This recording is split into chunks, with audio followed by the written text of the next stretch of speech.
Elle a été abandonnée enceinte par le millionnaire, mais 4 ans plus tard, elle le retrouve lors d'une fête de mariage. Camille Dumas n'a jamais oublié la nuit où Émile Morel a disparu de sa vie. C'était il y a 4 ans. Elle venait de lui annoncer qu'elle était enceinte. Il n'a jamais répondu, jamais rappelé, jamais donné signe de vie. Alors elle a accouché seule, dans un hôpital de Lyon, serrant la main d'une sage-femme qu'elle ne reverrait jamais. Elle a élevé leur fils Jules toute seule. Les nuits blanches, les fièvres, les premiers pas, les premiers mots. Tout, sans lui. Aujourd'hui, Camille est professeure d'art plastique dans un collège municipal. Elle vit modestement avec Jules dans un 2 pièces de la Croix-Rousse. Sa vie est simple, prévisible, cicatrisée, jusqu'à ce carton d'invitation couleur ivoire qui arrive dans sa boîte aux lettres. Manon, son amie d'enfance, se marie à Bordeaux, dans un château, une grande fête. Camille hésite, puis accepte. C'est l'occasion de montrer Jules le Sud-Ouest, de revoir de vieux amis, de tourner vraiment la page. Ce qu'elle ne sait pas, c'est que le témoin du marié s'appelle Émile Morel. Quand leurs regards se croisent dans le salon de réception, le monde s'arrête. Émile voit Jules dans les bras de Camille, les mêmes yeux, le même visage, et il comprend instantanément son fils, l'enfant dont il n'a jamais su l'existence. Camille le regarde avec un mélange de rage et de douleur. Cet homme qui l'a abandonné, qui l'a rayé de sa vie sans explication. Mais Émile jure qu'il ne l'a jamais ignoré, qu'il n'a jamais reçu ses messages, qu'il ne savait rien. Et il a des preuves. Une ancienne assistante amoureuse a saboté tous leurs échanges. Pendant 4 ans, elle a caché la vérité. Maintenant, Émile veut rattraper le temps perdu. Il veut connaître son fils. Il veut reconquérir Camille. Mais sa mère, Marguerite Morel, redoutable héritière d'un empire familial, ne l'entend pas ainsi. Pour elle, Camille est une opportuniste, une menace, et elle est prête à tout pour protéger son fils et sa fortune, même si cela signifie détruire cette femme et briser le cœur d'un enfant de 3 ans.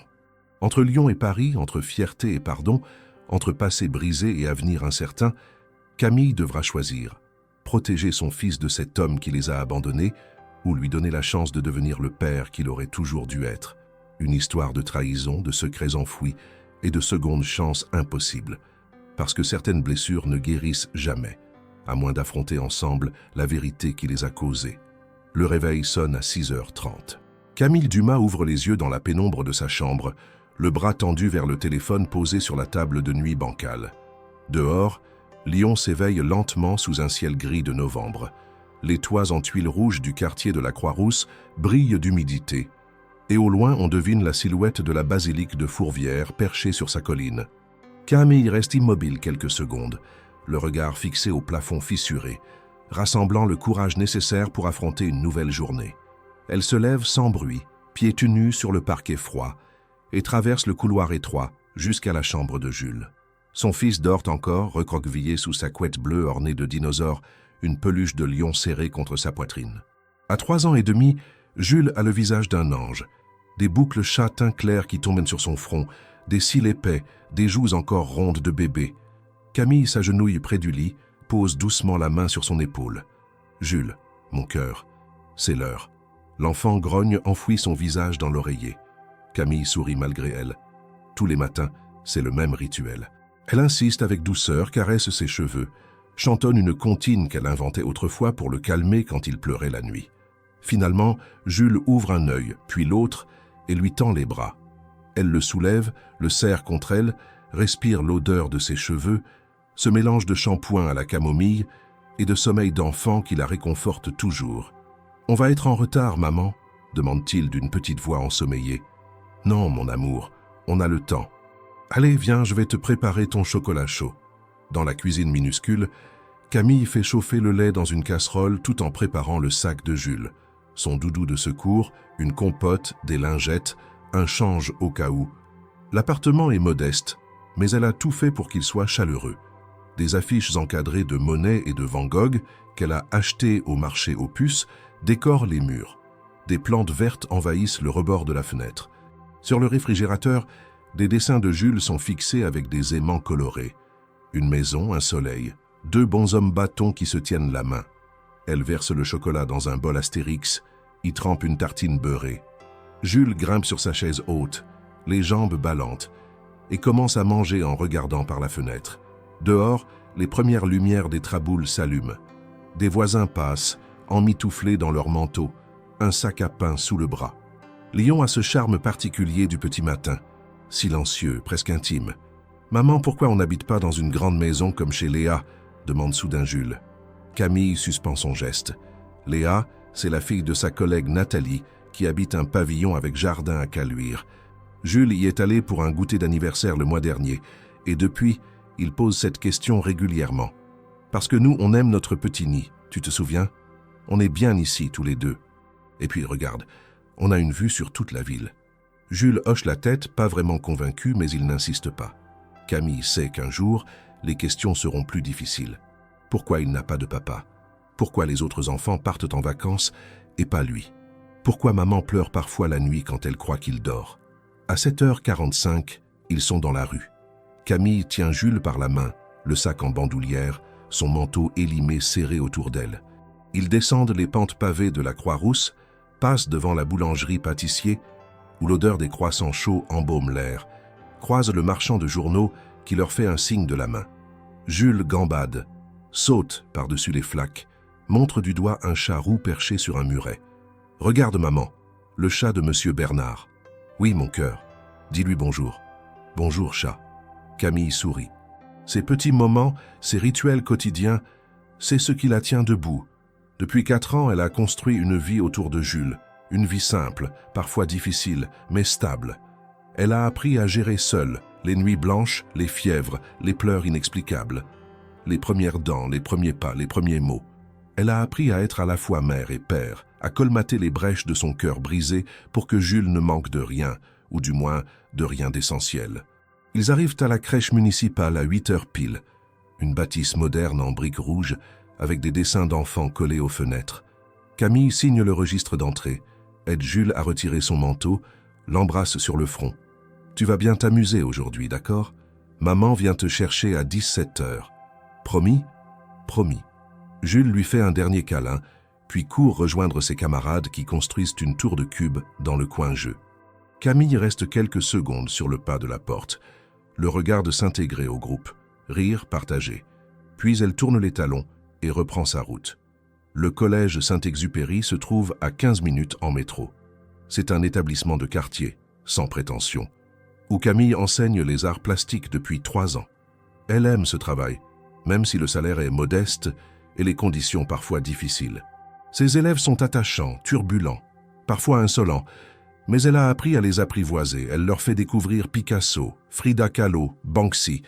Elle leur apprend à voir le monde autrement, à exprimer ce qu'ils ne savent pas dire avec des mots. Ce matin-là, elle accourt avec les 4e, 26 adolescents agités qui entrent dans la salle en parlant fort, en riant, en se bousculant. Camille pose son sac sur le bureau, allume le vidéoprojecteur. « Bonjour tout le monde. Asseyez-vous, s'il vous plaît, on a beaucoup de travail aujourd'hui. » Les élèves s'installent, certains en traînant les pieds, d'autres en continuant leur conversation. Camille attend patiemment que le silence se fasse. Elle ne hausse jamais la voix. Elle a appris que le respect ne s'obtient pas par l'autorité brutale, mais par la constance et la présence. Aujourd'hui, on va parler du surréalisme. Quelqu'un peut me dire ce que c'est? Un garçon au fond de la classe lève la main. C'est quand on peint des trucs bizarres, genre des éléphants avec des pattes de girafe. Camille sourit. Pas exactement, mais tu n'es pas loin. Le surréalisme, c'est l'art de représenter l'inconscient, les rêves, ce qui échappe à la logique.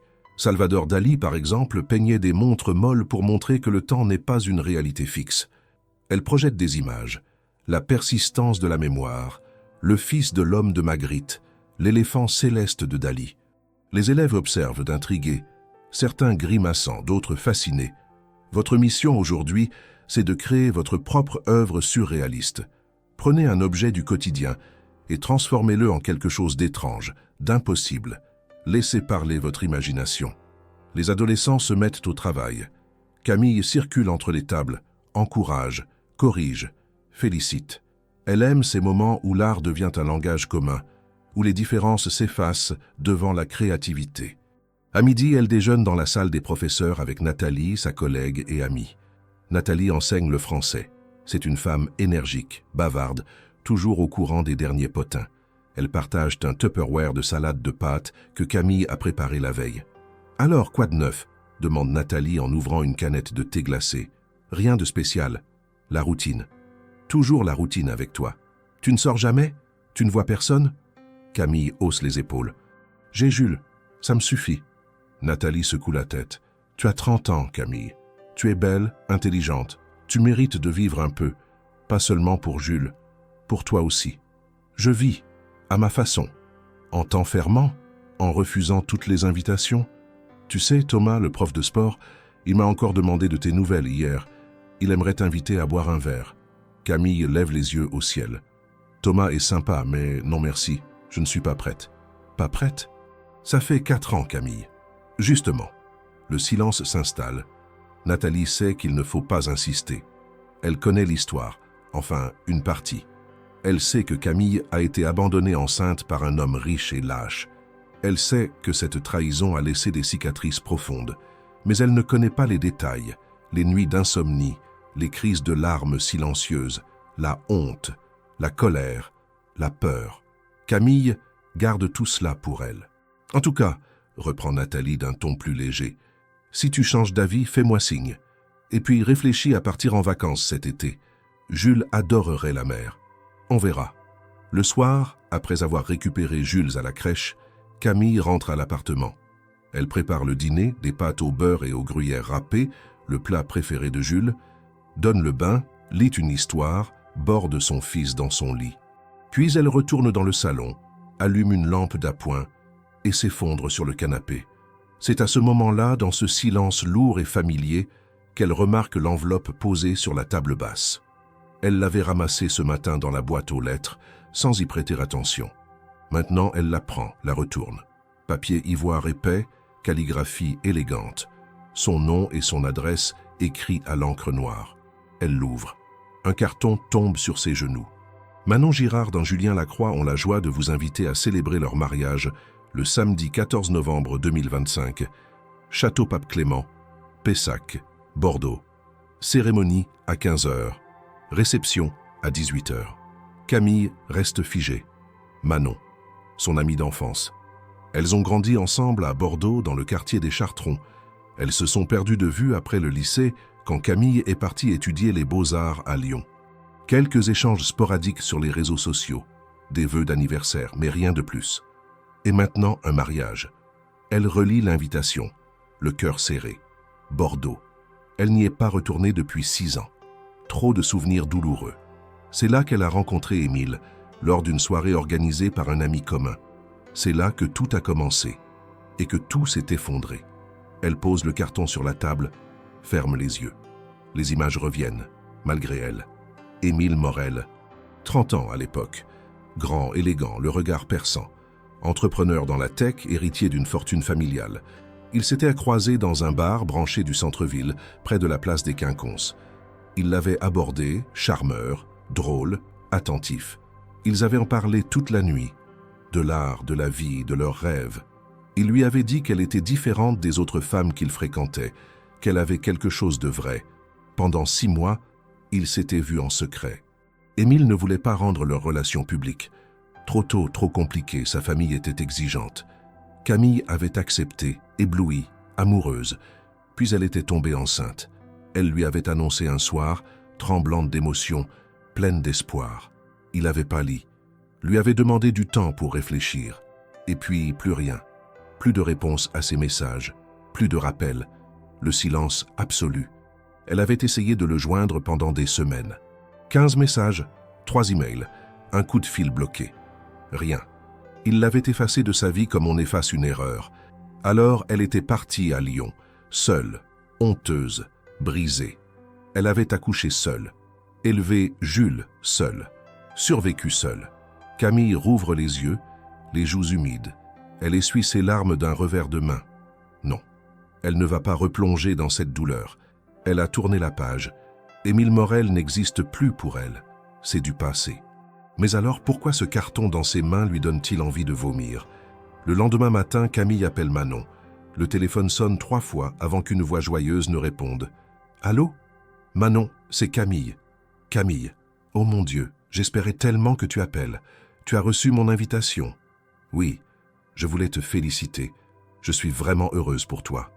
Merci, ça me touche beaucoup. Et tu viens? Dis-moi que tu viens. Camille hésite. Écoute Manon, c'est compliqué. J'ai un fils maintenant, il a 3 ans et demi, et voyager seul avec lui jusqu'à Bordeaux, ce n'est pas évident.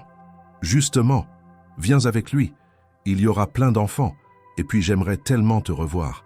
Ça fait si longtemps, Camille. S'il te plaît, juste un week-end. Tu peux loger chez ma mère si tu veux. Elle serait ravie.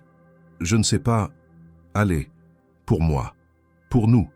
On a grandi ensemble, tu te souviens? Tu étais ma meilleure amie. Ne me dis pas que tu vas laisser le temps effacer tout ça. Camille sent sa gorge se nouer. Manon a raison. Elles ont partagé tant de choses autrefois. Les cours de danse, les fous rires au collège, les confidences d'adolescentes. Pourquoi refuser? D'accord, je viens. Vraiment? Oh Camille, tu me rends tellement heureuse. Tu vas voir, ce sera merveilleux. Et puis, je te présenterai Julien. Tu vas l'adorer. Qui sont les témoins? Ça est, côté Julien, c'est son meilleur ami d'enfance, Émile Morel. Tu le connais peut-être. Il travaille dans la tech. Il est assez connu. Le monde s'arrête. Camille reste muette, le téléphone collé à l'oreille, incapable de prononcer un mot. Camille, tu es toujours là? Oui, excuse-moi. J'ai juste eu un vertige. Ça va? Tu veux que je te rappelle? Non, ça va. Écoute, Manon, je te confirme ma présence par message, d'accord? Parfait. À très bientôt, ma belle. Camille raccroche. Ses mains tremblent. Son cœur bat trop vite. Émile Morel, témoin du marié. Il sera là, au mariage, dans 2 semaines. Elle s'assoit sur le canapé, la tête entre les mains. Toutes les émotions qu'elle croyait enterrées remontent à la surface. La colère, la haine, la tristesse, mais aussi quelque part enfouie tout au fond, une curiosité morbide. Le revoir, le confronter, lui montrer ce qu'il a raté, lui montrer Jules. Non, c'est de la folie. Mais peut-être que c'est exactement ce dont elle a besoin. Tourner vraiment la page, une bonne fois pour toutes. Le 14 novembre, Camille et Jules montent dans le TGV à la gare de Lyon-Part-Dieu. C'est un samedi matin gris et froid. Jules, excité, colle son nez à la vitre, regarde les quais défiler. Camille installe leurs bagages dans le porte-bagages, puis s'assoit à côté de lui. Elle a passé la nuit précédente à se demander si elle faisait le bon choix. Trop tard pour reculer maintenant. Le train glisse hors de la gare. Lyon disparaît peu à peu, remplacé par des champs, des forêts, des villages endormis. Jules babille, montre du doigt les vaches, les tracteurs, les ponts. Camille lui répond machinalement, l'esprit ailleurs. Elle a préparé un discours dans sa tête au cas où elle croiserait Émile. Des mots durs, cinglants, définitifs. Mais maintenant qu'elle y pense, tout lui semble faux, théâtral. À midi, ils arrivent à Bordeaux-Saint-Jean. La gare monumentale, avec ses façades en pierre claire, ses arcades, son horloge imposante. Camille respire l'air humide, chargé de l'odeur de la Garonne toute proche. Bordeaux, sa ville d'enfance. Tout lui revient. Les promenades sur les quais, les glaces à la menthe chez Monsieur Dupont, les après-midi à la bibliothèque Mériadec. Elles prennent un taxi jusqu'à l'hôtel qu'elle a réservé près de la place des Quinconces. Une petite chambre avec vue sur les toits de la ville. Jules saute sur le lit, ravi de cette aventure. Camille sourit, oublie un instant ses angoisses. Elle passe l'après-midi à se promener. Jules découvre le miroir d'eau, cette immense dalle qui reflète le ciel et la façade de la place de la Bourse. Il court, éclabousse, rit aux éclats. Camille le regarde, le cœur gonflé de tendresse. Ce petit bonhomme, c'est toute sa vie. Il lui ressemble tellement. Mais il a aussi les yeux d'Émile, ce regard sombre, intense, troublant. Le soir, elle le couche tôt. Demain, c'est le mariage. Elle sait qu'elle ne dormira pas. Elle reste éveillée jusqu'à minuit, assise près de la fenêtre, regardant les lumières de Bordeaux scintiller dans la nuit. Le samedi après-midi, Camille et Jules arrivent au château Pape Clément. C'est un domaine viticole somptueux à Pessac, en périphérie de Bordeaux. Des vignes à perte de vue, des bâtiments en pierre blonde, des jardins à la française. La cérémonie a lieu dans une salle voûtée décorée de guirlandes de fleurs blanches, de bougies, de tissus vaporeux. Une 50aine d'invités sont assis sur des chaises dorées. Camille s'installe discrètement au fond, Jules sur ses genoux. La musique commence. Manon entre au bras de son père, radieuse dans une robe de dentelle ivoire. Julien l'attend devant l'autel, ému, le sourire tremblant. À ses côtés, son témoin, Émile Morel. Camille le reconnaît immédiatement. Même silhouette élancée, même cheveux noirs coupés courts, même port altier. Il porte un costume anthracite impeccable, une cravate gris perle. Il a vieilli, mais en bien. Quelques rides au coin des yeux, une barbe de 3 jours soigneusement taillée. Il est encore plus beau qu'avant. Elle détourne le regard, le cœur battant. Non, elle ne doit pas penser à ça. La cérémonie se déroule dans une atmosphère de recueillement joyeux. Les vœux sont échangés, les alliances passées, les promesses prononcées. Puis les mariés s'embrassent sous les applaudissements. Camille applaudit aussi, sourit, mais son esprit est ailleurs. Elle n'a qu'une envie, partir. Après la cérémonie, les invités se dirigent vers le salon de réception. Une immense pièce au plafond vertigineux avec des lustres en cristal, des tables rondes dressées avec des nappes blanches, des bouquets de roses pâles. Un buffet somptueux est disposé le long du mur. Foie gras, saumon fumé, huîtres, canapés variés, plateaux de fromage, pâtisserie fine. Jules, fasciné, tire sur la main de sa mère. « Maman, regarde, il y a des gâteaux. »« Oui, mon cœur, on va aller en prendre. » Elle le soulève dans ses bras, se dirige vers le buffet. Et c'est à ce moment-là, alors qu'elle se penche pour prendre une assiette, que tout bascule. Camille, cette voix, grave, familière, comme un écho du passé. Elle se retourne lentement. Émile est là, à 2 mètres d'elle. Il la fixe, les yeux écarquillés, le visage vidé de toute couleur. Son regard glisse de Camille à Jules, puis revient sur elle. « C'est bien toi ?» Camille reste immobile. Son cœur cogne dans sa poitrine. Jules, inconscient de la tension, observe cet homme étrange avec curiosité. « Bonjour Émile. » Il semble incapable de parler. Il ouvre la bouche, la referme, secoue la tête comme pour s'assurer qu'il ne rêve pas. « Camille, qu'est-ce que tu fais ici ? Et qui est ? » « Mon fils. » « Jules. » Silence. Émile regarde Jules. Vraiment. Les cheveux châtains, les yeux sombres, la forme du visage. Il recule d'un pas, comme frappé en pleine poitrine. « Ton fils. » Ce n'est pas une question. C'est une constatation. Une révélation qui lui coupe le souffle. Camille soutient son regard. Elle ne dit rien. Elle n'a pas besoin de dire quoi que ce soit. Tout est là, entre eux, dans ce silence assourdissant. Autour d'eux, les conversations continuent. Les rires, les tintements de verre, la musique douce. Mais eux sont figés, prisonniers d'un instant qui va tout changer. Finalement, Émile murmure, la voix brisée. « Il a quel âge ? 3 ans et demi. » Il ferme les yeux. Quand il les rouvre, ils sont remplis de larmes. « Mon Dieu, Camille. Mon Dieu. » Camille ne répond pas. Elle recule d'un pas, Jules toujours dans ses bras, et tourne les talons. Émile tend la main comme pour la retenir, mais il n'ose pas la toucher. Elle traverse le salon de réception, le dos raide, la tête haute, ignorant les regards curieux de certains invités. Elle pousse la porte-fenêtre qui donne sur le jardin et sort dans l'air froid de novembre. Dehors, le soleil décline à l'horizon, teintant le ciel de rose et d'orange. Les vignes s'étendent à perte de vue, alignées avec une perfection géométrique. Camille marche jusqu'à une petite fontaine en pierre au fond du jardin, loin des lumières et des rires. Elle pose Jules par terre. « Maman, pourquoi on est sorti ? Il fait froid. On va rentrer bientôt, mon cœur. Regarde, il y a des poissons dans la fontaine. Tu veux les voir ?» Jules s'approche fasciné. Camille s'assoit sur le rebord de pierre, les mains tremblantes. Elle inspire profondément, essayant de calmer les battements désordonnés de son cœur. Elle savait qu'elle allait le revoir. Elle s'était préparée. Mais rien ne l'avait préparée à ça. À voir son visage se décomposer, à voir la vérité le frapper comme une lame. Des pas sur le gravier. Elle ne se retourne pas. Elle sait que c'est lui. « Camille, s'il te plaît. » Elle ne bouge pas. Émile s'arrête à quelques mètres d'elle, les mains dans les poches, le regard fixé sur Jules qui joue près de l'eau. « Je ne savais pas. Je te jure que je ne savais pas. » Camille laisse échapper un rire amer. « Tu ne savais pas, évidemment, parce que tu as disparu, tu m'as effacé, tu m'as ignoré. Je n'ai rien reçu, Camille, aucun message, aucun appel, rien. » Elle se lève d'un bond, le visage durci par la colère. Mensonge. Elle sort son téléphone de son sac, ouvre l'application de messagerie, fait défiler l'historique. puis elle lui tend l'écran sous le nez. Regarde, 15 messages. 15. Le premier, 2 jours après que tu aies disparu. Émile, il faut qu'on parle. Appelle-moi. Le deuxième, 1 semaine plus tard. Je suis enceinte. J'ai besoin de toi.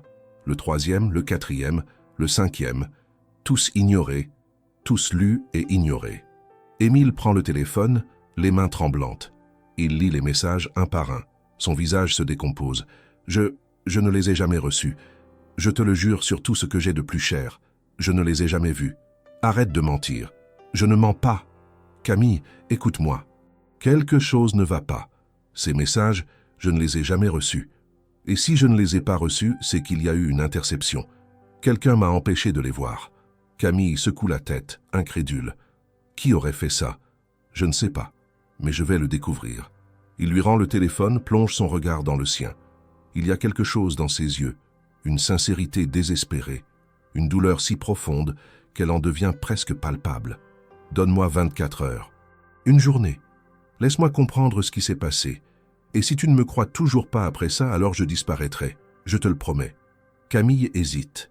Toutes les fibres de son être lui crient de refuser, de partir, de protéger Jules de cet homme qui les a abandonnés. Mais une petite voix au fond d'elle murmure autre chose. Et si c'était vrai? Et si vraiment il n'avait jamais su? Une journée. C'est tout ce que tu as. Le lendemain matin, Émile débarque à l'hôtel de Camille avec un ordinateur portable sous le bras et un homme d'une 40aine d'années à ses côtés. Voici Mathieu Renard. C'est un expert en sécurité informatique. Il travaille pour ma société. Je lui ai expliqué la situation. Camille, méfiante, les fait entrer dans sa chambre. Jules joue sur le lit avec ses petites voitures, inconscient de la gravité du moment. Émile s'installe à la table près de la fenêtre, ouvre l'ordinateur.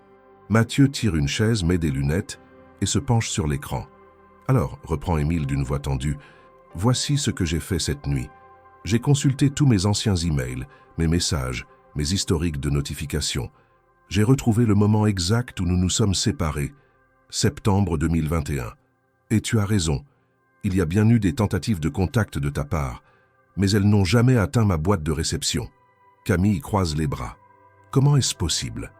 Mathieu prend la parole. « J'ai analysé le système de messagerie de M. Morel. Il y avait des filtres automatiques configurés pour rediriger tous les messages provenant de certains expéditeurs vers une archive cachée. Une archive à laquelle seul un administrateur secondaire avait accès. Un administrateur secondaire? Oui. En l'occurrence, mademoiselle Léa Fournier. Elle était l'assistante personnelle de M. Morel à l'époque. Elle avait un accès total à ses comptes professionnels et personnels. Émile ferme les yeux, la mâchoire serrée. Léa, mon Dieu! Camille sent son sang se glacer. Pourquoi aurait-elle fait ça? Parce qu'elle était amoureuse de moi. Émile ouvre les yeux, le regard chargé de culpabilité.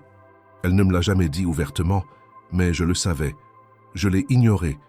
J'aurais dû la licencier et prendre mes distances. Mais elle était efficace, discrète, et je ne voulais pas créer de drame.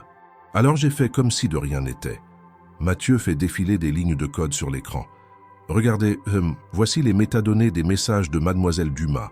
Ils ont été reçus, mais immédiatement réacheminés vers un dossier appelé « Archives personnelles, accès restreint ». Ce dossier a été vidé en janvier 2022. Tous les messages ont été supprimés définitivement. Camille s'assoit sur le lit, les jambes coupées. Tout ce temps, elle avait cru qu'Émile l'avait ignorée par lâcheté, par mépris. Mais en réalité, il n'avait jamais su. Camille. Émile se lève, s'approche d'elle. Il s'agenouille devant elle, les yeux rouges. Je suis tellement désolé. Si j'avais su, je te jure que je serais venu, que j'aurais été là, pour toi, pour lui. Elle le regarde, les larmes aux yeux. Tu ne peux pas savoir ce que j'ai traversé. L'accouchement seul, les nuits blanches seules. Les premiers pas, les premiers mots, toute seule. Je sais. Et je ne pourrai jamais rattraper ce temps perdu. Mais laisse-moi essayer. Laisse-moi être là, maintenant. Jules, intrigué, s'approche. « Maman, pourquoi tu pleures ?» Camille essuie ses larmes, le prend dans ses bras. « C'est rien, mon cœur, maman est juste un peu triste. » Jules regarde Émile avec curiosité. « Monsieur, vous faites pleurer ma maman ?» Émile sourit tristement. « Non, bonhomme. Enfin, oui, mais pas exprès. Dis-moi comment tu t'appelles ?»« Jules, j'ai 3 ans et demi. »« Jules, c'est un très joli prénom. Tu sais qui je suis ?» L'enfant secoue la tête. Émile jette un regard à Camille, qui hoche la tête imperceptiblement. Il prend une grande inspiration. « Je suis ton papa ». Le brunch du lendemain du mariage a lieu dans le même château. Une grande tablée est dressée sous une verrière, avec des viennoiseries fraîches, des jus de fruits pressés, des œufs brouillés, du saumon fumé, des fruits frais. Les invités arrivent par petits groupes, encore ensommeillés, riant des excès de la veille. Camille est là, avec Jules et Émile. Depuis la veille, quelque chose a changé entre eux. Pas un pardon total, pas une réconciliation, mais une trêve, une compréhension fragile. Émile a passé la matinée à jouer avec Jules, à lui raconter des histoires, à faire semblant d'être un dinosaure. Jules, spontané et affectueux, s'est laissé apprivoiser. Mais tout bascule lorsque Marguerite Morel fait son entrée. Grande, mince, vêtue d'un tailleur Chanel crème, elle a l'élégance glaciale des femmes de pouvoir. Ses cheveux grisaciers sont tirés en un chignon impeccable, ses yeux bleus scrutent la salle avec une attention aiguisée. C'est elle qui dirige la holding familiale depuis la mort de son mari, 10 ans plus tôt. C'est elle qui a fait d'Émile ce qu'il est aujourd'hui. Et c'est elle qui, en apercevant son fils assis à côté d'une femme inconnue et d'un enfant, sent immédiatement que quelque chose cloche. Elle s'approche, le sourire poli mais le regard dur. « Émile, mon chéri, tu ne me présentes pas tes amis ?» Émile se lève, visiblement mal à l'aise. « Mère, voici Camille Dumas et mon fils, Jules. » Le silence qui suit est aussi froid qu'un souffle d'hiver. Marguerite fixe Camille, puis Jules, puis son fils. « Ton fils. »« Oui. »« Depuis quand ?»« Depuis 3 ans et demi. Mais je viens seulement de l'apprendre. » Marguerite plisse les yeux. Elle se tourne vers Camille, l'examine de la tête aux pieds avec un mépris à peine dissimulé. « Je vois. Et vous comptez faire quoi, exactement, mademoiselle Dumas? Réapparaître après des années et réclamer une part de notre fortune ?» Camille se lève d'un bond, le visage rouge de colère. « Pardon? Vous m'avez bien entendu. Mon fils est un homme riche et influent. Il n'est pas le premier à se retrouver piégé par une opportuniste. »« Mère !» Émile intervient, la voix coupante. « Tu dépasses les bornes. Je protège ma famille, Émile. C'est mon rôle. Cette femme réapparaît miraculeusement avec un enfant. Et tu la crois sur parole. Tu as fait un test de paternité? Tu as vérifié ses dires ?» Camille tremble de rage. Jules, effrayé par les voix qui montent, se cache derrière les jambes de sa mère. Elle pose une main protectrice sur sa tête, fixe Marguerite avec une dignité foudroyante. « Je n'ai rien à vous prouver, Madame Morel. Mon fils existe avec ou sans votre reconnaissance. Je suis venu ici pour un mariage, pas pour quémander quoi que ce soit. Et si votre fils veut connaître son enfant, c'est son choix, pas le vôtre. Son choix? Ne soyez pas naïve. Émile ne prend aucune décision sans consulter sa famille. N'est-ce pas, Émile? Tous les regards se tournent vers lui. Émile, pris entre sa mère et Camille, entre son passé et son présent, semble paralysé. Les secondes s'étirent, lourdes, insupportables. Finalement, il dit d'une voix blanche, « Camille, laisse-moi régler ça avec ma mère. » Camille le fixe, incrédule. C'est tout ce qu'il trouve à dire, après tout ce qu'il lui a promis hier? Elle sent les larmes monter, mais elle refuse de pleurer devant cette femme. Elle saisit la main de Jules. « Viens, mon cœur, on s'en va. »« Camille, attends. »« Non, c'est fini. » Elle traverse la verrière, indifférente au regard des autres invités. Émile la suit, la rattrape dans le hall d'entrée. « Camille, s'il te plaît, ne pars pas comme ça. » Elle se retourne, les yeux brillants de larmes contenues. « Qu'est-ce que tu veux que je fasse, Émile? Que je reste pour me faire insulter? Que j'expose mon fils à ça? Ma mère est juste surprise. Elle a besoin de temps pour... Pourquoi? Pour accepter que tu aies un fils avec une femme qui ne vient pas de son monde. Pour accepter que ton enfant ne soit pas né dans un berceau doré. Ce n'est pas ça. Alors c'est quoi? Explique-moi, parce que là, tout ce que je vois, c'est que tu n'as pas changé. Tu es toujours le même homme qui fuit quand les choses deviennent compliquées. » Émile encaisse le coup. Il ouvre la bouche, la referme, incapable de trouver les mots. Camille secoue la tête, désabusée. « Au revoir, Émile. » Elle sort du château, elle et un taxi, monte avec Jules. Alors que la voiture démarre, elle jette un dernier regard en arrière. Émile est resté immobile sur le perron, les épaules affaissées, vaincu. Les jours suivants sont un brouillard. Camille reprend son travail, sourit à ses élèves, prépare les repas de Jules, maintient la routine. Mais à l'intérieur, elle est brisée. Elle s'était autorisée à espérer. Juste un peu, juste une fraction de seconde, et cet espoir lui a explosé au visage. Nathalie remarque son état. Un midi, dans la salle des professeurs, elle s'assoit à côté d'elle et pose une main sur son épaule. « Qu'est-ce qui ne va pas ?»« Rien, je suis juste fatiguée. »« Camille, je te connais. Ce n'est pas de la fatigue, c'est autre chose. » Camille hésite, puis craque. Elle raconte tout. Le mariage, Émile, la révélation, la confrontation avec sa mère. Nathalie l'écoute, les yeux écarquillés. « Mon Dieu, Camille, tu as vécu tout ça en un week-end ?»« Oui, et maintenant, je me sens idiote. J'aurais dû savoir que ça se passerait comme ça. »« Attends, il t'a contacté depuis ?»« Non, aucun message, aucun appel. Et tu lui as laissé ton numéro ?»« Il l'a déjà. » Nathalie réfléchit. Peut-être qu'il est en train de régler les choses avec sa famille. Peut-être qu'il a besoin de temps. Ou peut-être qu'il a choisi son camp. Ce que Camille ignore, c'est qu'à Paris, dans le bureau feutré de la holding Morel, Émile affronte sa mère. Tu n'avais pas le droit de lui parler comme ça. Marguerite, assise derrière son bureau en acajou massif, le regarde avec une lassitude agacée. « Je t'ai protégé. C'est tout. Protégé de quoi? De mon propre fils? D'une femme que tu ne connais pas. » Émile, réfléchis. Elle réapparaît après 4 ans avec un enfant, et tu la crois sur parole. C'est de la naïveté. J'ai fait faire un test ADN. Émile jette une enveloppe sur le bureau. Les résultats sont arrivés ce matin. Jules est mon fils, mon sang, ton petit-fils. Marguerite ouvre l'enveloppe, parcourt le document. Son visage se ferme. Très bien. Dans ce cas, il faut organiser les choses correctement. Un accord financier, une garde partagée, des avocats. Non. Comment ça, non? Je ne veux pas d'accord financier.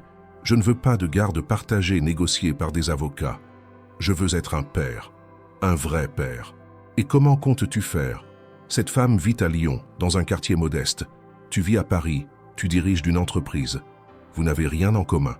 Justement, je vais changer ça. Marguerite se lève, les mains à plat sur le bureau. Tu ne vas pas tout abandonner pour une femme et un enfant que tu connais à peine. Je ne connais à peine Jules parce que j'ai été privé de ses 3 premières années. Mais je ne raterai pas les suivantes. Et Camille, je la connais, mieux que tu ne le crois. C'était la femme de ma vie, mère, celle que j'ai laissée partir par lâcheté. Mais je ne referai pas la même erreur. Il tourne les talons, laissant sa mère figée de stupeur. Une semaine plus tard, un samedi matin, on sonne à la porte de Camille. Elle ouvre, Jules dans les bras, et reste pétrifiée. Émile est là, sur le palier, avec 2 valises. « Qu'est-ce que tu fais ici ? Je suis venu m'installer à Lyon, enfin temporairement. J'ai loué un appartement dans le quartier. Je veux être près de Jules et de toi. » Camille ne sait pas quoi répondre. Une part d'elle veut claquer la porte. L'autre veut se jeter dans ses bras. « Émile, tu ne peux pas débarquer comme ça. » « Je sais, mais je ne pouvais pas rester à Paris en sachant que mon fils grandissait ici sans moi. Alors j'ai pris des dispositions. J'ai délégué la gestion de l'entreprise à mon associé. Je travaillerai en remote. Je serai là pour Jules. Et pour toi, si tu me laisses une chance. » Jules tend les bras vers Émile. « Papa. » Le mot résonne dans le couloir, simple et bouleversant. Émile prend l'enfant dans ses bras, le serre contre lui. Camille sent les larmes monter. « Ça ne sera pas simple, » dit-elle d'une voix tremblante. « Je sais. Je ne te fais pas confiance. Je vais la mériter. » Elle soupire, s'efface pour le laisser entrer. « Entre. On va discuter. » Les semaines suivantes sont une découverte mutuelle. Émile vient tous les jours voir Jules. Il l'emmène au parc, lui lit des histoires, joue aux petites voitures avec lui. Camille observe, attendrie malgré elle. Jules s'épanouit. Il rit plus, parle plus, rayonne. Un soir, alors qu'Émile est resté dîner, il sort une enveloppe de sa poche. « J'ai trouvé ça en triant mes affaires à Paris. Je voulais te la donner. » Camille prend l'enveloppe. C'est une lettre manuscrite datée de septembre 2021. Elle la déplie, commence à lire. « Chère Camille, je t'écris cette lettre parce que je n'arrive pas à te dire ces mots en face. J'ai peur. Peur de m'engager, peur de décevoir, peur de ne pas être à la hauteur. Ma famille attend tellement de moi. Mon travail me dévore. Et toi, tu es tellement lumineuse, tellement vraie. Tu mérites mieux que mes doutes et mes lâchetés. Mais je veux que tu saches une chose. Je t'aime. Profondément, complètement. Et même si je ne sais pas comment faire, je veux qu'on construise quelque chose ensemble. Je veux qu'on trouve un chemin, pas celui que ma famille attend de moi, pas celui que la société impose, mais le nôtre. Laisse-moi du temps, juste un peu de temps pour mettre de l'ordre dans ma tête, et je te reviendrai. Promis. Émile Camille termine la lecture, les larmes coulant librement sur ses joues. Pourquoi tu ne me l'as jamais envoyé? Je l'ai confié à Léa pour qu'elle la poste. Elle ne l'a jamais fait, elle l'a gardé. Camille pose la lettre sur la table, ferme les yeux. Tout aurait pu être différent. Ils auraient pu être ensemble, élever Jules ensemble, construire une vie ensemble. On ne peut pas revenir en arrière, murmure-t-elle. Non, mais on peut avancer. Elle ouvre les yeux, le regarde vraiment. Il a changé.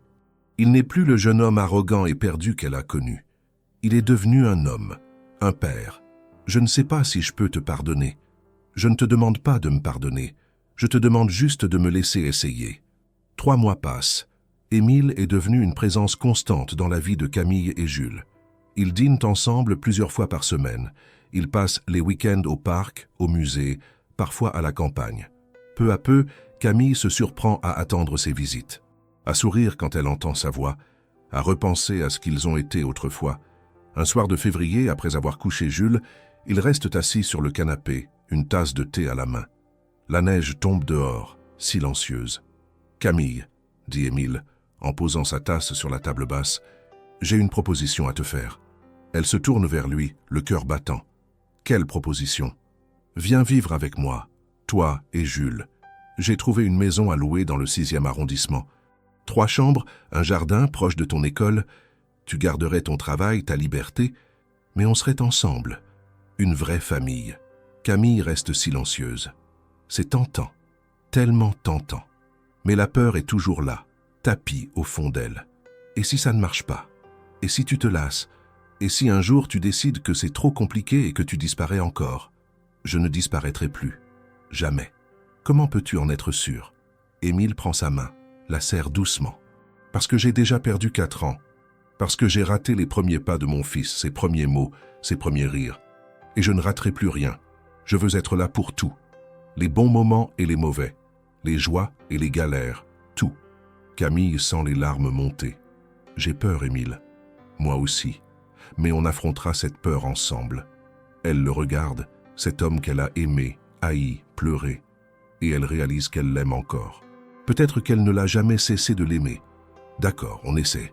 Mais le plus grand défi reste à venir. En mars, Marguerite Morel débarque à Lyon sans prévenir. Elle sonne à la porte de Camille un samedi après-midi. Camille ouvre, surprise et méfiante. « Madame Morel, que faites-vous ici? Je viens voir mon petit-fils. » Camille hésite, puis s'efface. Marguerite entre, son regard balayant l'appartement modeste avec une expression indéchiffrable. Jules, qui joue avec ses Legos dans le salon, lève les yeux. « Bonjour, madame. » Marguerite s'approche lentement, s'accroupit devant lui. Elle le regarde longuement, les yeux soudain brillants. « Bonjour, Jules. Je suis ta grand-mère. » Jules incline la tête, curieux. « Maman, j'ai une grand-mère. » Camille s'avance, la gorge serrée. « Oui, mon cœur, c'est la maman de ton papa. » Marguerite tend la main, caresse doucement les cheveux de Jules. « Tu ressembles tellement à Émile quand il avait ton âge. Les mêmes yeux, le même sourire. » Elle se relève, se tourne vers Camille. Pendant un long moment, les deux femmes se font face, silencieuses. Puis Marguerite dit, d'une voix étranglée, « Je vous dois des excuses. Ce que je vous ai dit à Bordeaux était injuste, cruel. J'ai passé ma vie à protéger mon fils, parfois au détriment de son bonheur. Et je vois aujourd'hui que je me suis trompé. Vous avez élevé cet enfant seul, avec dignité, avec amour. Vous êtes une mère extraordinaire. » Camille sent les larmes couler. Elle ne s'attendait pas à ça. « Jamais. Merci, » murmure-t-elle. Marguerite sort un mouchoir, essuie ses yeux. « Émile m'a tout raconté. La manipulation de Léa, la lettre, tout. Et j'ai réalisé que j'avais failli perdre mon fils à cause de ma rigidité. Alors je suis venu, pour vous dire que vous êtes la bienvenue dans notre famille, vous et Jules. » Ce soir-là, pour la première fois, Camille se permet de croire que peut-être, juste peut-être, tout va finir par s'arranger. Le 21 avril, Jules fête ses 4 ans. Émile organise une fête dans le jardin de la maison qu'il a louée. Des ballons bleus et blancs, une table couverte de gâteaux et de friandises, des jeux pour les enfants. Jules court partout, riant aux éclats, entouré de ses camarades de crèche. Camille observe la scène, le cœur gonflé de bonheur. Émile s'approche, glisse sa main dans la sienne. « Tu es heureuse ?»« Oui, pour la première fois depuis longtemps, je suis vraiment heureuse. » À ce moment-là, Marguerite arrive, accompagnée d'un homme plus âgé, le père d'Émile, André Morel, que Camille n'avait jamais rencontré. Ils s'approchent de Jules, lui tendent un cadeau joliment emballé. « Joyeux anniversaire, mon petit !» Jules ouvre le paquet, découvre un train électrique ancien, magnifiquement restauré. Ses yeux s'illuminent. « Merci, grand-père !» André sourit, ému. C'était celui de ton papa quand il avait ton âge. Camille sent les larmes monter. Une famille, une vraie famille, celle qu'elle n'osait plus espérer. En mai, Camille et Jules emménagent officiellement dans la maison du 6e arrondissement. C'est une demeure de ville lyonnaise typique, avec ses murs en pierre blonde, ses volets verts et son jardin clos, où un vieux tilleul étend ses branches protectrices. 3 chambres à l'étage, un salon lumineux au rez-de-chaussée, une cuisine spacieuse avec une grande table en bois où l'on imagine déjà les petits déjeuners du dimanche. Le déménagement se fait dans une atmosphère étrangement joyeuse. Nathalie vient aider, apportant des cartons et des encouragements. Émile s'occupe des meubles lourds, monte et descend les escaliers avec une énergie inépuisable. Jules court partout, explorant chaque recoin de sa nouvelle maison, émerveillé par l'espace, par le jardin, par sa chambre, bien plus grande que celle de l'appartement de la Croix-Rousse. « Maman, regarde, il y a un arbre dans le jardin, un vrai arbre. » Camille sourit, pose le carton qu'elle portait. « Oui, mon cœur, c'est un tilleul. Tu vas pouvoir grimper dedans quand tu seras plus grand. Et on peut faire un pique-nique dessous ? Bien sûr. » Jules repart en courant. Et Camille reste là, au milieu du salon encore vide, entouré de cartons empilés. Elle regarde autour d'elle, essayant de s'approprier cet espace qui ne lui appartient pas vraiment. C'est Émile qui a signé le bail. C'est Émile qui paie le loyer. Elle a insisté pour contribuer, mais son salaire de professeur ne représente qu'une fraction du coût réel. Cette asymétrie la met mal à l'aise. Elle a toujours été indépendante, fière de se débrouiller seule. Accepter cette aide, c'est aussi accepter une certaine vulnérabilité. Émile entre dans le salon essoufflé, les manches retroussées. « Ça va ? Tu as l'air songeuse. » Je réfléchissais. « À quoi ? À tout ça ? À ce changement ? C'est beaucoup, en très peu de temps. » Il s'approche, prend ses mains dans les siennes. « Je sais, mais on va y arriver. Un jour à la fois. » Elle hoche la tête, se force à sourire. Mais au fond d'elle, une petite voix murmure. « Et si c'était trop beau pour être vrai ? » Les premières semaines sont une adaptation constante. Camille et Émile doivent réapprendre à vivre ensemble, ou plutôt apprendre pour la première fois, car leur relation passée n'avait jamais atteint ce stade de quotidienneté. Ils découvrent leurs habitudes respectives, leurs manies, leurs limites. Émile est un lève-tôt qui court 5 km avant le petit déjeuner et consulte ses mails dès 6 heures du matin. Camille préfère la douceur du réveil, le temps suspendu avec une tasse de café avant que la journée commence. Émile est méticuleux, range tout immédiatement, déteste le désordre. Camille est plus désorganisée, laisse traîner des livres, des dessins de Jules, des tasses à moitié vides. Ils apprennent à se partager les tâches. Émile prépare les petits déjeuners, Camille s'occupe des dîners. Ils alternent pour coucher Jules, lire les histoires, gérer les crises nocturnes. Parfois, ça fonctionne harmonieusement. D'autres fois, les tensions affleurent.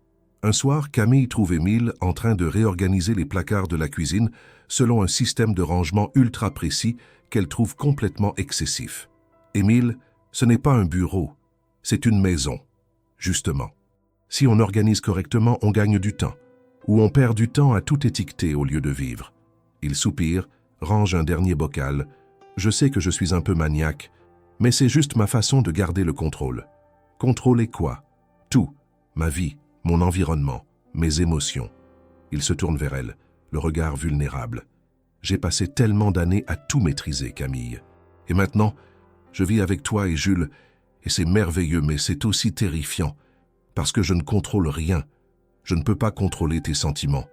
Je ne peux pas contrôler l'avenir. Alors je range les placards. Camille s'approche, pose une main sur sa joue. Tu n'as pas besoin de tout contrôler. Parfois, il faut juste lâcher prise. Je sais, j'essaie. Ils s'embrassent, doucement, et pour un instant, tout redevient simple. Mais en juillet, une crise éclate. Émile doit se rendre à Paris pour une réunion importante avec des investisseurs. Il avait promis à Jules de l'emmener au zoo ce week-end-là, mais il est obligé d'annuler. Jules, déçu, pleure. Camille, fatiguée par une semaine difficile au collège, explose. Tu vois, rien n'a changé. Dès que le travail t'appelle, on passe au second plan. Ce n'est pas vrai, Camille. Cette réunion est cruciale. Si je ne la gère pas, l'entreprise risque de perdre un contrat majeur. Et nous, on risque de perdre quoi? Notre week-end en famille? La confiance de ton fils? Ne sois pas injuste. J'ai été là tous les jours depuis des mois. Une absence de 2 jours ne va pas tout détruire. Mais c'est comme ça que ça commence. Une absence, puis 2, puis 3. Et un jour, tu ne reviendras pas. Émile se fige. Tu penses vraiment que je vais vous abandonner? Je ne sais pas, Émile. Je ne sais plus rien. Il prend ses clés, sort de la maison, en claquant la porte. Camille reste là, tremblante, Jules dans les bras. L'enfant sanglote, secoue la tête. « Maman, pourquoi tu cries sur papa ?»« Parce que maman est fatiguée, mon cœur. »« Papa va revenir ?»« Oui, papa va revenir. » Mais en prononçant ces mots, elle n'est pas sûre d'y croire. Émile rentre tard dans la nuit, après minuit. Camille est assise dans le salon, une tisane froide devant elle. Elle ne dort pas. Elle l'attend. Il entre, pose son sac. Ils se regardent en silence. « Je suis désolé, » dit-il finalement. « Moi aussi. » Il s'assoit à côté d'elle, épuisé. « Camille, je sais que tu as peur. Je le vois dans tes yeux chaque jour. Tu attends que je fasse une erreur, que je te prouve que tu avais raison de ne pas me faire confiance. Ce n'est pas vrai. Si, et je comprends. Vraiment. Je t'ai déjà abandonné une fois. Pourquoi tu croirais que je ne recommencerai pas ?» Camille sent les larmes monter. Alors qu'est-ce qu'on fait? On continue comme ça, en marchant sur des œufs, en se déchirant dès qu'il y a un problème? Non, on parle, on se dit la vérité, même quand ça fait mal. Il prend sa main. La vérité, c'est que j'ai peur, moi aussi. Peur de ne pas être à la hauteur. Peur de décevoir Jules. Peur de te perdre une 2e fois. Mais je suis là. Et je continuerai à être là, même quand c'est difficile, même quand on se dispute. Parce que je vous aime, toi et Jules, plus que tout au monde. Camille pleure ouvertement maintenant. Je t'aime aussi. Et ça me terrifie. Alors on sera terrifiés ensemble. Ils s'embrassent, longuement, désespérément, comme si ce baiser pouvait sceller toutes les fissures de leur relation fragile. Sur les conseils de Nathalie, Camille et Émile commencent à voir une thérapeute de couple. Madame Blanc, une femme d'une 60aine d'années au regard bienveillant, les reçoit dans son cabinet du 2e arrondissement tous les jeudis soirs. Les premières séances sont difficiles. Camille parle de l'abandon, de la trahison, de la peur viscérale d'être à nouveau laissé seul. Émile parle de la culpabilité, du poids des attentes familiales, de l'impression de ne jamais être assez. Madame Blanc les écoute, les guide, les aide à mettre des mots sur des douleurs enfouies. « Camille, dit-elle lors d'une séance, vous avez construit votre identité autour de votre indépendance. Être seul, c'était votre protection. Mais maintenant, pour construire une relation, il faut accepter d'être vulnérable. Et si ça me brise, alors vous vous relèverez, comme vous l'avez déjà fait. Mais cette fois, vous ne serez pas seul. » Émile intervient. « Je veux qu'elle sache qu'elle peut compter sur moi. Mais comment je lui prouve ça? Par vos actes, jour après jour. La confiance ne se décrète pas. Elle se construit. Peu à peu, les séances portent leurs fruits. Camille apprend à exprimer ses peurs sans accuser. Émile apprend à être présent sans étouffer. Ils apprennent à se disputer sainement, à réparer après les conflits, à se retrouver. En septembre, Jules entre en petite section de maternelle. C'est une étape importante, émouvante. Le premier jour d'école, Camille et Émile l'accompagnent ensemble. Jules porte un petit cartable bleu avec un dinosaure brodé, offert par son grand-père André. Dans la cour de récréation, entouré d'autres enfants, Jules se retourne vers ses parents et leur fait un grand signe de la main. « Au revoir, maman. Au revoir, papa. » Camille sent son cœur se serrer. Son bébé grandit. Il n'a plus besoin d'elle à chaque instant. C'est douloureux et magnifique à la fois. Émile glisse sa main dans la sienne. « Il est incroyable, notre fils. Notre fils. » Camille répète ces mots, les savoure. Pour la première fois, elle accepte pleinement cette réalité. Ils sont une famille. En octobre, Marguerite et André invitent Camille, Émile et Jules à passer un week-end dans leur propriété en Normandie. C'est une immense demeure du XVIIIe siècle, avec des hectares de jardin, une écurie, un étang. Jules est fou de joie. Le samedi matin, pendant qu'Émile emmène Jules voir les chevaux, Marguerite demande à Camille de la rejoindre dans la roseraie. Elle marche côte à côte entre les massifs de roses automnales, le parfum sucré flottant dans l'air frais. « Camille, » dit Marguerite après un long silence, « j'ai quelque chose à vous dire. Je vous écoute. Pendant des années, j'ai cru que protéger mon fils, c'était le garder près de moi, le contrôler, choisir ses fréquentations, influencer ses décisions. Mais j'ai compris que je me trompais. Je ne le protégeais pas. Je l'étouffais. » Elle s'arrête, cueille une rose rouge sombre, la fait tourner entre ses doigts. « Quand vous êtes entré dans sa vie, j'ai eu peur. Peur de perdre mon fils. Peur que vous ne soyez pas assez bien pour lui. Mais, en réalité, c'est moi qui n'étais pas assez bien, pas assez ouverte, pas assez humaine. » Camille reste silencieuse, émue. « Vous avez fait de mon fils un homme meilleur. Vous lui avez donné un fils magnifique. Et vous nous avez donné à André et moi une seconde chance d'être de bons grands-parents. Alors merci. Et pardonnez-moi pour mes paroles blessantes à Bordeaux. » Camille sent les larmes couler. C'est pardonné. Marguerite se tourne vers elle, lui prend les mains. « Vous faites partie de notre famille, Camille, vraiment. » Ce jour-là, dans cette roseraie normande, quelque chose de profond se guérit entre les deux femmes. Décembre arrive, enveloppant Lyon dans une brume hivernale. Camille, Émile et Jules décorent la maison pour Noël. Un grand sapin installé dans le salon, des guirlandes lumineuses aux fenêtres, des coucouronnes de houx sur les portes. Jules, émerveillé, aide à accrocher les boules en verre, grimpe sur un escabeau pour placer l'étoile au sommet de l'arbre. La veille de Noël, toute la famille est réunie. Marguerite et André, venus de Paris, Nathalie et sa fille, Léa, Manon et Julien, venus exprès de Bordeaux.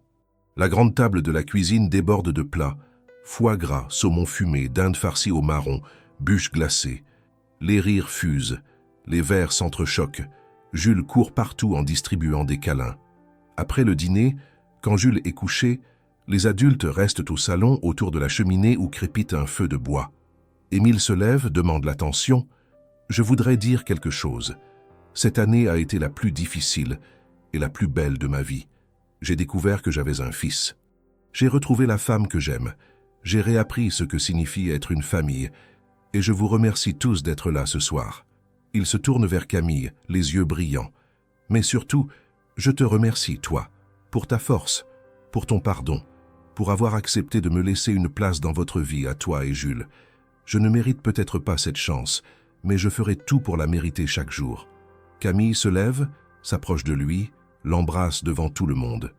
Des applaudissements éclatent. Marguerite essuie discrètement une larme. André sourit, ému. Ce soir-là, pour la première fois depuis 4 ans, Camille se sent complètement entière. En février, pour la Saint-Valentin, Émile organise une surprise. Il emmène Camille dîner dans un restaurant gastronomique sur les quais du Rhône.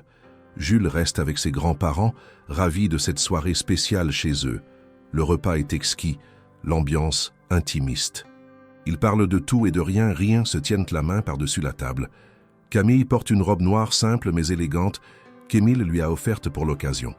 Il ne la quitte pas des yeux. « Tu es si belle ce soir. Merci.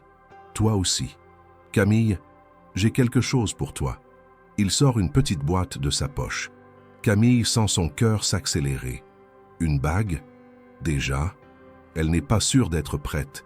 Mais quand il ouvre la boîte, ce n'est pas une bague. C'est une lettre pliée, avec l'écriture maladroite d'un enfant de 4 ans. Jules a voulu écrire un mot. Je l'ai aidé pour l'orthographe, mais les mots sont les siens. Camille déplie la lettre, les mains tremblantes. « Chère maman, je t'aime très fort. Tu es la plus belle maman du monde. Papa dit que tu es triste parfois.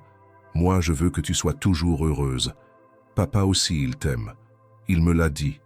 On est une famille maintenant, comme dans les livres. Merci d'être ma maman. » Bisous. Jules Camille éclate en sanglots. Émile contourne la table, s'agenouille à côté d'elle. « Ne pleure pas. Ce sont des larmes de joie. » Elle lui caresse le visage. « Merci. Pour tout. » « Non.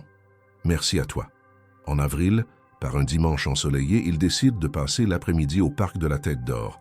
C'est le plus grand parc de Lyon, avec son lac, son zoo, ses roseraies, ses pelouses immenses où les familles pique-niquent. Jules court devant eux, poursuit des pigeons, ramasse des bâtons. Camille et Émile marchent main dans la main, profitant de la douceur printanière. Les cerisiers sont en fleurs, créant des nuages roses et blancs au-dessus de leur tête. Ils s'installent sous un vieux chêne, près du lac.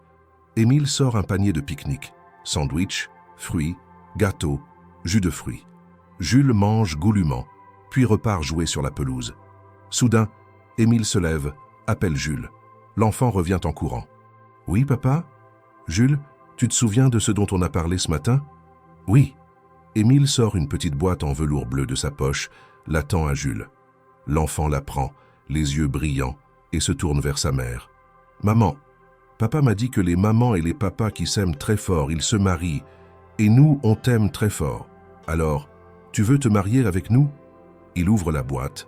À l'intérieur, une bague ancienne en or blanc, sertie d'un saphir entouré de petits diamants. Simple, élégante, intemporelle. Camille reste sans voix. Son regard passe de Jules à Émile. Émile s'est agenouillé maintenant, à côté de son fils. Camille Dumas, je sais que le chemin a été long et difficile. Je sais que je t'ai fait souffrir. Mais je veux passer le reste de ma vie à te rendre heureuse, à être le père que Jules mérite, à construire une famille avec toi. Alors, veux-tu m'épouser, nous épouser ?» Les larmes coulent sur les joues de Camille. Elle regarde Jules, ce petit bonhomme qui la fixe avec tant d'espoir. Elle regarde Émile, l'homme qu'elle a aimé, perdu, retrouvé. L'homme qui est devenu un père extraordinaire. L'homme qui s'est battu pour mériter sa confiance. Et elle réalise que oui, elle est prête. Prête à tourner définitivement la page du passé.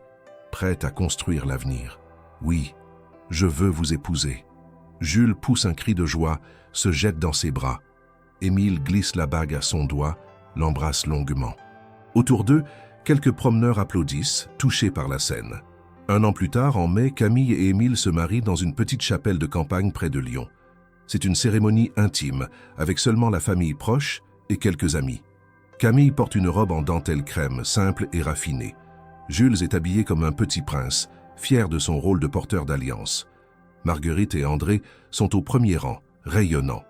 Nathalie est demoiselle d'honneur, les yeux rouges d'émotion. Manon et Julien sont venus de Bordeaux, témoins de cette histoire qu'ils ont involontairement fait renaître lors de leur propre mariage. Quand le prêtre demande « Émile Morel, acceptez-vous de prendre pour épouse Camille Dumas ?»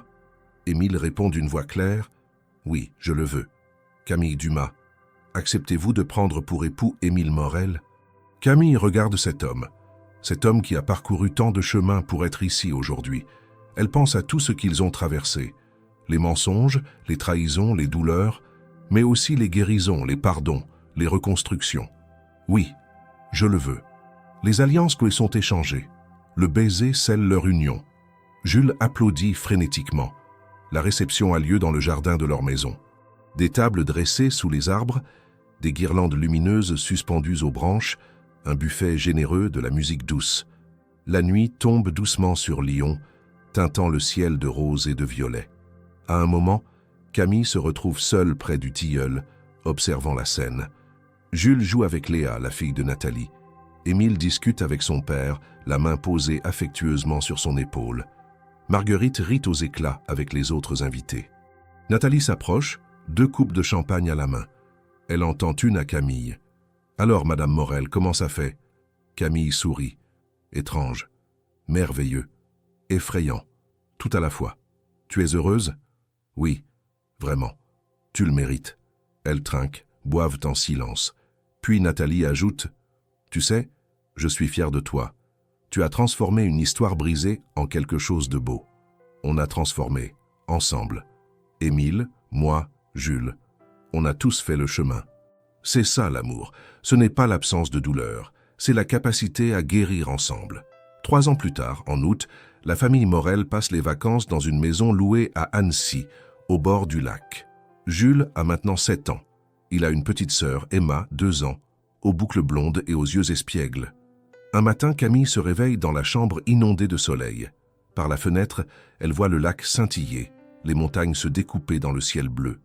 Émile dort encore à côté d'elle, un bras passé autour de sa taille. Elle observe son visage détendu, paisible, et sent une vague de tendresse la submerger.